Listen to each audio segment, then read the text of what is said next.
Dates and the farmhouse. Septic tank is here.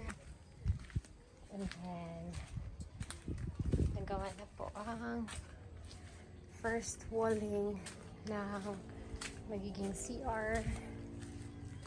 Dito, CR as of July 16 to.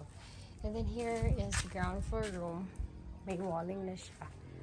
At least 2 feet. So this will be the room slash storage slash pantry. Then dito yung magiging septic tank for the CR here. Long way to go, but in God's time, mafe-finish din po ito lahat.